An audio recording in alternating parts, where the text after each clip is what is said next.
দেখুন, আমরা সকলে জানেন যে এই ডিবিসিকে বাঁচানোর জন্য আমরা সকলে মিলে দীর্ঘদিন ধরে চেষ্টা করে পরে 8.5 কোটি টাকা আসছে এবং তার কাটিংয়ের কাজ শুরু হয়েছে। একজন কলকাতার কন্ট্রাক্টর তার কাটিংয়ের কাজ শুরু করেছেন। পুরনো কারখানা কাটিংয়ের কাজ শুরু হয়েছে নতুন করা উদ্যোগ হওয়ার জন্য।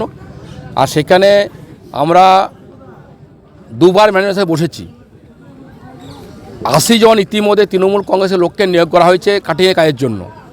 বার থেকে বহু লোক এখানে কাজ করছেন, তারা কাটিংয়ের কাজ করছেন, এক্সপার্ট ওরা কাজ করছেন। আমরা চিঠি দেওয়ার পরে দুবার দেখা করার পরেও টাইম দেওয়ার পরেও 19 জনের নাম দিয়েছিলাম। ওনারা বলেছিলেন যারা পুরনো কাজ করতো, যারা একসময় কাজ করেছিলেন, যারা কাজ পায়নি বসে আছেন, এরকম লোককেই নিয়োগ করা হচ্ছে। সেইভাবেই 80 জন লোককে নিয়োগ করেছি। সেটা মেনে পরেই আমরা 19 জনের নাম দিয়েছিলাম যে আমাদের 19 জন আছে, এদিকে লোককে নিয়োগ করা হোক।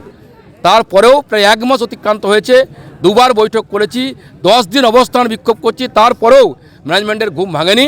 তাই আমরা হুঁশিয়ারি দিয়েছিলাম 3 দিনের মধ্যে জয়েন না করলে আমরা ম্যানেজমেন্টের লোককে আর ঢুকতে দেবো না। তারপরেও কিছু হয়নি বলেই আজকে ফের এসছি। আজকে আমার ম্যানেজমেন্টের লোককে ঢুকতে দিইনি এবং পরিষ্কার বলে দিচ্ছি আগামী দিনেও যতক্ষণ পর্যন্ত বিএমএসের লোককে নিয়োগ করা না হবে, স্থানীয় ছেলেদের কাজে নিয়োগ করা না যাবে, আমরা একটা লোককে ঢুকতে দেবো না।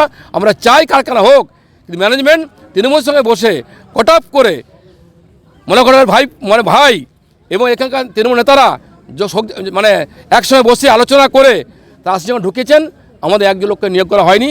তা আমরা আজকে অবস্থান বিক্ষোভ করলাম। আমরা আবার বলছি আজকে আমরা এমএনএ লোককে ঢুকতে দিইনি, আগামী দিনেও ঢুকতে দেবো না, সেই উদ্দেশ্যে আমরা এখানে এসেছিলাম। বলছি যে তৃণমূল কংগ্রেস অভিযোগ করছে যে এইসব ভিত্তিহীন যারা 80 জন কাজ করছে তারা সবাই এলাকার লোক, কি বলবেন? তৃণমূল কংগ্রেসকে বাদ দিয়ে একটা পাখি ঢোকার ক্ষমতা নেই। তৃণমূল কংগ্রেস টাকা ছাড়া লোক নিয়োগ করে না। গতকাল বলেছি আমি, পানাগড়ে 105 জন ড্রাইভার বসিয়ে দেওয়া হয়েছে, বাদ থেকে লোককে নিয়োগ করা হয়েছে। আর 80 জন লোক নিয়োগ হয়ে গেল, তৃণমূল জানে না? তৃণমূলের লোক নয় এরা বাইরের লোক, এরা গ্রামের লোক, নাটক। তাই ভিলেজ কমিটির নাম করে তৃণমূলের নেতারা ঢুকেছেন 80 জন লোক। আমরা চাই তারাও গ্রামের ছেলে, তারাও বেকার যুবক, তাদেরও কর্মসংস্থান চাই, আমার আপত্তি নেই। কিন্তু বিএমএসে যারা লোক কাজ করতেন 19 জন নাম দিয়েছি, তাদের নিয়োগ করতে হবে। তখন নিয়োগ করা না হচ্ছে, আন্দোলন চলবে। বলছি যে এই কাটিংয়ের কাজ কি তাহলে বন্ধ করে রাখবেন আপনারা? পেমেন্টের বিষয় আমার বিষয় নেই, তারা বন্ধ রাখবেন, তারা কি করবেন ওনাদের বিষয়। আমাদের বক্তব্য যে 80 জন লোক কাজ করছে তৃণমূল কংগ্রেসের, আমাদের 19 জন কাজ করতে নাম লিস্ট দিয়েছি, তাদের নিয়োগ করতে হবে। নিয়োগ করতে না দিলে পরে যদি ব্যবস্থা না করেন আমরা গেটে মেমেন্টের লোককে একটা ঢুকতে দেবো না। এটা পরিষ্কার বিষয় বলেছি, আজকে বললাম। কালকে কি করবেন? লাগাতার চলবে যতক্ষণ না বিএমএসের লোককে নিয়োগ করা না হবে, আমরা ম্যানেজমেন্টের লোককে ঢুকতে দেবো না। কিন্তু হ্যাঁ, লোকাল যা ছেলে কাজ করছে বাধা আমরা দেবো না, কিন্তু ম্যানেজমেন্ট লোককেও ঢুকতে দেবো না। শ্রমিকদের পরিচয় কোনো রাজনৈতিক দলের পরিচয়ের সাথে গুলি ফেললে তো চলবে না। এখানে যতজন আছে প্রায় 400 জন এই মুহূর্তে ছাঁটাই শ্রমিক রয়েছে। প্রথম ধাপে শুধুমাত্র 80 জন কর্মী নিয়োগ হয়েছে এবং সেই সব শ্রমিকরাই নিয়োগ হয়েছে যারা বিগত প্রায় 10 মাস থেকে 11 মাস এই কারখানার গেটে অনাহারের দিন কাটিয়ে পড়ে দিনের পর দিন এখানে বসেছিল। সেই সময় কিন্তু কেউ পাশে দাঁড়ায়নি।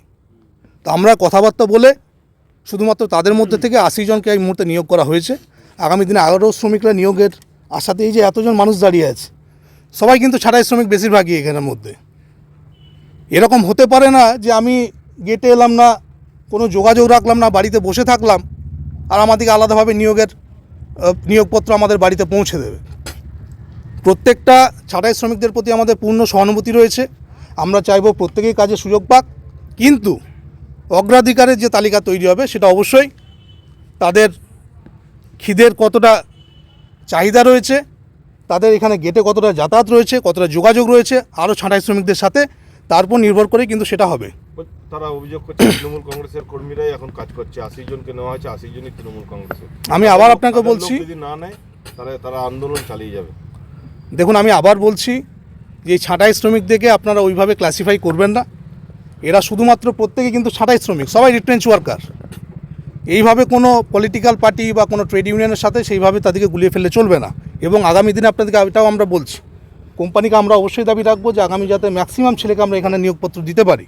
সাথে সাথে এটাও মাথায় রাখতে হবে, কারখানার কাজ কোনো অবস্থায় বন্ধ রেখে কোনো রকম আন্দোলন, সেটা আমরা অবশ্যই কখনো সমর্থন করি না এবং আমাদের দলীয় ঘোষিত নীতিও তাই যে কারখানার কাজ বন্ধ রেখে কিন্তু সেটা করা যাবে না। আজকে বিধায়কের নেতৃত্বে আটকানো হয় মানুষকে কারখানায় ঢুকতে বাধা দেওয়া দিয়েছে। হয়। এই প্রশ্নের উত্তর আমার মনে হয় বিধায়ক বাবুকে জিজ্ঞাসা করলে বোধহয় ভালো হবে, বা ম্যানেজমেন্টের কাছে আপনারা এই বিষয়ে সদুত্তর পাবেন বলে আমার মনে হয়। আপনার নাম দাদা? আমার নাম রাজু বুট, আমি পুরসা গ্রামেরই স্থানীয় এখানকার বাসিন্দা এবং এই শ্রমিকদের সাথে সবসময় আমি থাকি। তৃণমূল কংগ্রেস থেকে আইএনটিটিউসি আমাদের আইএনটিটিউসির পক্ষ থেকে সমস্ত শ্রমিকরা এখানে রয়েছে, সমস্ত শ্রমিক ভাইরাই এখানে আইএনটিটিউসির সদস্য। এবং যারা বিক্ষিপ্তভাবে এগুলো বলছে তাদের বিষয়ে আমাদের কিছু বলার নেই। যে বিএমএস এতটা অপদার্থ, তাই আপনাকে বারবার বলছি এখনো সময় আছে। সেই দালালি ছেড়ে আপনি কন্ট্রাক্টরের সঙ্গে বসুন, কন্ট্রাক্টরের সঙ্গে আলোচনা করুন। এবং আমাদের নেই, আমরা অনেক চেষ্টা করেছি, কিন্তু আপনি আমাদেরকে কমজোর ভাবছেন। আমরা কমজোর নই। কেউ যদি একটা লাঠি পড়ে আপনার কিন্তু দুটো পা থাকবে না। আর আপনি যদি তৃণমূলের দালাল পুলিশকে দিয়ে গেটের ভিতর ঢুকেও যান, না আপনার দুটো পা হারাবেন। যদি আপনার মনে হয় যে আপনার স্ত্রী স্বামী তৃণমূলের দালালি করে আপনি ওই কুর্সিতেই বসে থাকুন, আপনাকে আশা আমি অনুরোধ করব যে স্যার আপনি যদি ভেতরে ঢুকে থাকেন তো বাইরে বেরোবেন না, আর বাইরে যদি থাকেন ভেতরে ঢুকবেন না। আপনি এই দুটোই আপনাকে আজ আমি সচেতন করে দিয়ে গেলাম। আর ভারতীয় মজদুর সংঘ কখনো শ্রমিকের পেট মারতে দেয়নি, না মারতে দেবে। কারণ ভারতীয় টাকা পেয়ে বসে আছে। আপনারা পরে শুনবেন যে তৃণমূল সরকার হয়তো ছেলে চুরিয়ে। লক্ষণদার সঙ্গে অবিলম্বে বসুন, আজকের মধ্যেই বসুন, কারণ আগামী দিনে আরো ভয়ানক আপনারা নিয়ে নিন, যাতে আমাদের এই আন্দোলন চালাতে পারি। উপস্থিত হবেন, আমি এখন উপস্থিত হব। আরো সংখ্যায় কালকে বেশি আসতে হবে, আরো সংখ্যায় বেশি আসতে হবে। একটা লোক যেন ঢুকতে না পারে, আগে ঢুকে দেবেন।